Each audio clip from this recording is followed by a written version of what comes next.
You'll hear something.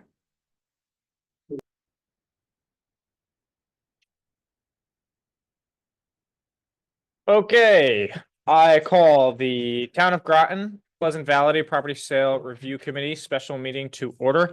It is 6:33 PM. And we will take roll. Counselor Gajewski, present. Counselor Pacino, Present.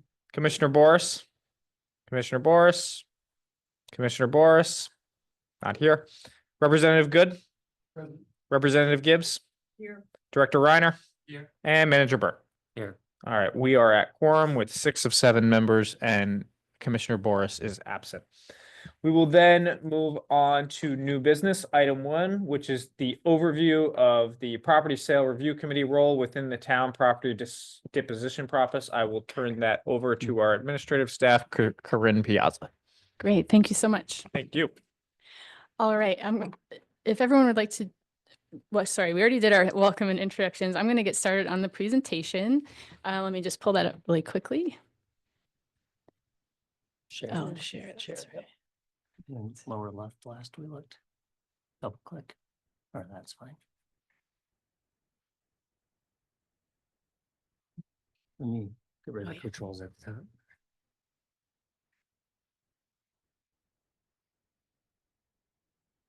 And also just logistically, before anybody speaks, if you hit this button here, then it'll go green and then you'll be recorded.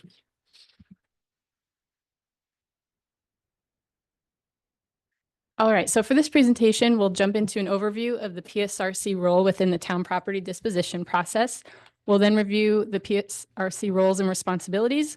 Then we'll jump into the code of conduct and conflict of interest for the PSRC, why executive session when we're talking about request for proposal responses, as well as review the RFP preliminary scoring tool, and then review the schedule and next steps. Sorry, I have 2 slideshows going on here. All right, so a little bit of background on the town property disposition process and what your role in this process is at this point is in July 2023, the town council adopted a new disposition process. And in September of 2024, the town council approved the release of the, I should say Pleasant Valley request for proposals, which will be the second excess property to be subject to this new disposition process. So in preparation for posting that RFP, our staff worked with the town manager to identify the administrative steps that you'll go through and the general schedule to arrive at the outcomes that you're looking at through this process, which is selecting a short list out of those responses. And I'll jump on over. All right, so there's a lot of small text on this. You don't have to read it all right now from where you are, but essentially this is a graphic depiction of the property disposition process.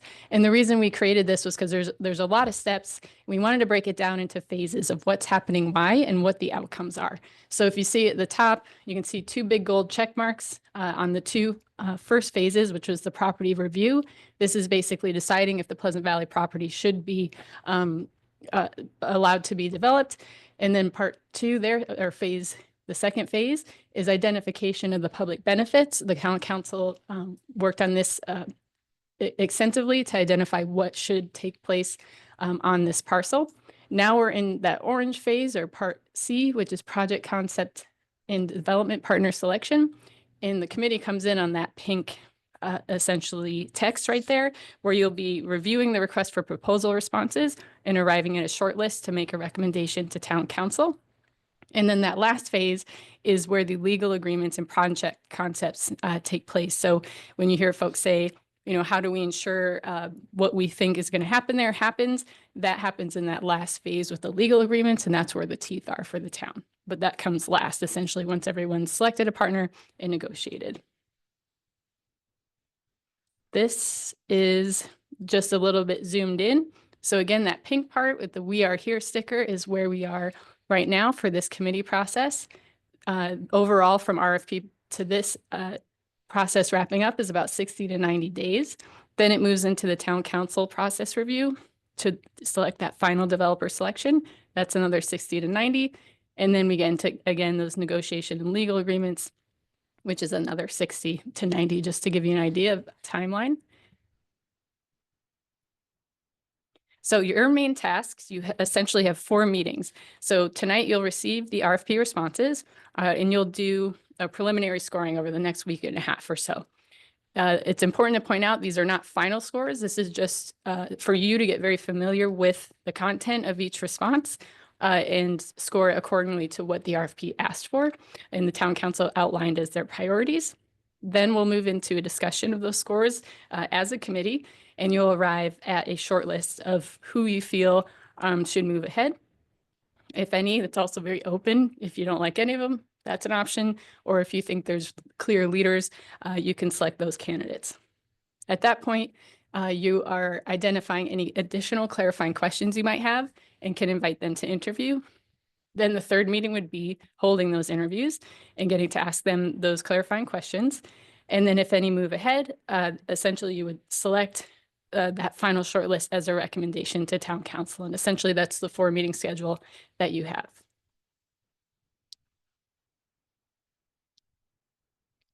All right, so then moving into the code of conduct and conflict of interest disclosure. Everyone has these in front of them printed. It's also will be in your shared drive if you want a copy there. And this is essentially provided to all PSRC members just to remind you of the town's code of ethics, including code of conduct and conflict of interest. The key takeaways from this, again, you don't have to read this technical language on the slide. You have the copy. It's essentially reminding you of the importance of confidentiality during the review and selection process.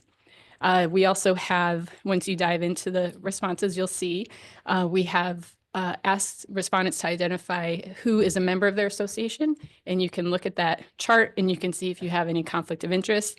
This is typically defined as if that person were to be selected, you or your family member would make money off of that selection. So that's pretty much the broad definition. And then overall, the confidentiality, the purpose is to preserve the integrity of the RFP response and review process. We'll dive into that a little bit more of why and why that's a benefit to the town in the next slide. And that's it. All right. So just jumping in a little bit to why executive session, we had some questions from the Groton Heights parcel that went through this exact process right before this one. So we did want to just touch on that briefly, as there's several really good reasons. So the first one's Connecticut state law. It provides for confidentiality during the review and selection of proposals. It's also to protect any proprietary information. So some of the proposals may have personal financials or different things that need to be protected, or even competitive advantages that someone might propose.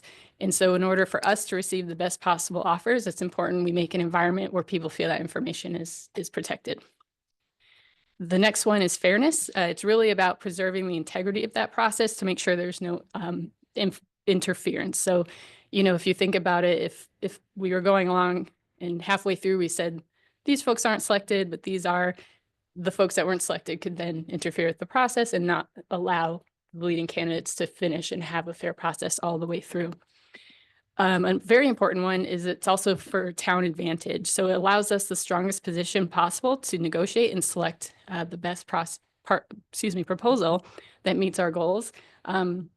We've used this example before in town council meetings, but if you were selling your house and asking for bids, if that were public, you would only ever get the lowest bid, because once everyone knew that bid, you're not going to get a higher asking amount, right?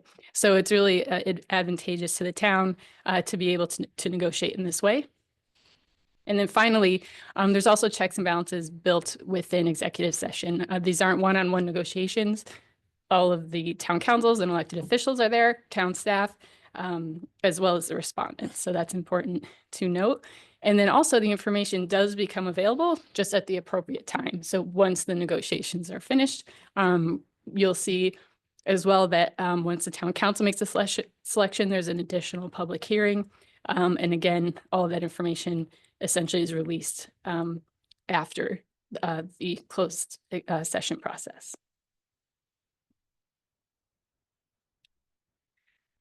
All right, so this is a review of the sample or preliminary scoring tool that you'll use.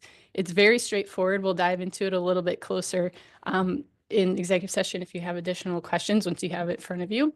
But essentially, it's based on everything that was in the request for proposals. So when you dive into that or open that up, it relates closely to the scoring criteria that's posted in there. And we weighted that scoring in the Excel sheet, so you don't have to do that yourself. Respondents are scored on a scale of 1 to 5 and how well they hit each topic they were asked to respond to, for a total points possible of 20. And the focus is on the preferred scope of development. So when the council identified what they'd like to see happen with this property, it's very clearly outlined in the preferred scope of development in the request for proposals. And this aligns with that. Essentially, they're looking at project approach, team qualifications and experience, project viability and timeliness, as well as benefit to the town. And it's also very user-friendly. Don't be intimidated. Once you're in there, I think you'll see it's pretty easy to use. All right. In just part 2 of reviewing that tool, again, the reviews based on each category is outlined in the RFP, and the outline helps you compare proposals based on key priorities. So it's pretty open, and you could have very different types of projects. That makes it hard to score them against each other. So we designed the RFP in a way that the responses line up, so you can essentially compare apples to apples, and it really focuses on the town's key priorities.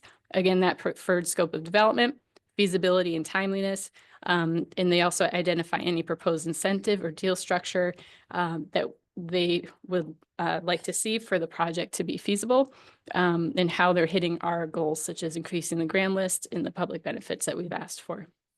And again, this is preliminary scoring. It's not the final. It's just to help you get very familiar with what they were supposed to do and how you feel about those responses.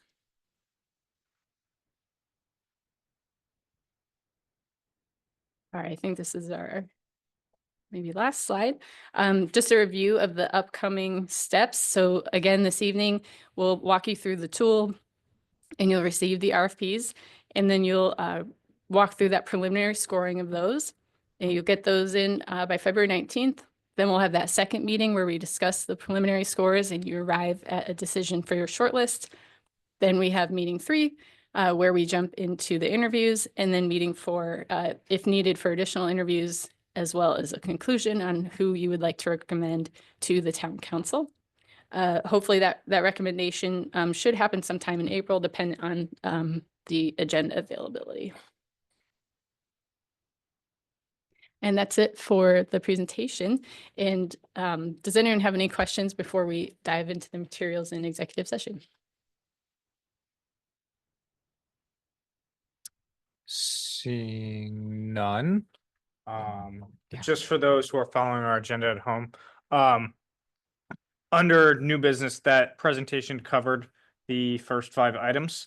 Overview of PSRC role within the town property disposition process, review of PSRC roles and responsibilities, PSRC code of conduct and conflict of interest form, review of use RFP response preliminary scoring tool, and the review of PSRC schedule and next steps. So I just wanted those all at home to be aware of that. And seeing no other questions, I will make a motion. We're going to move on to agenda item 6, which is overview of RFP respondents list, which will be an executive session. So with that, I will move that the members of the Pleasant Valley Property Sale Review Committee go into executive session pursuant to General Statutes Sections 1-200, Section 6, subsection D, for the discussion of the selection of a site or the lease, sale, or purchase of real estate by the state or a political subdivision of the state concerning potential purchase and development of the former Pleasant Valley Elementary property. Second. Moved by Gajewski, seconded by Pacino. Any discussion? Seeing no other oh, do we have to invite Corinne and Clayton as Yes. administrative staff into? Yes. So I'm going to amend my own motion, and we are going to invite administrative staff Corinne Piazza and Clayton Potter to join us to provide staff input. Second. Amended and seconded by Pacino. Okay. Any discussion on that? Okay, hearing none, we will vote on the amendment.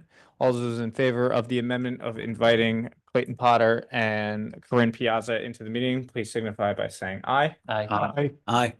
Opposed? Abstention? Motion carries 6-0. Now we will vote on the main motion as a whole, as amended.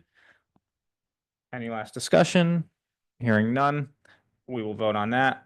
All those in favor, please say aye. Aye. Aye. Opposed? Abstention? Motion carries 6-0. We are in executive session and okay, the Pleasant Valley Property Sale Review Committee is back from executive session. It is 7:13 PM.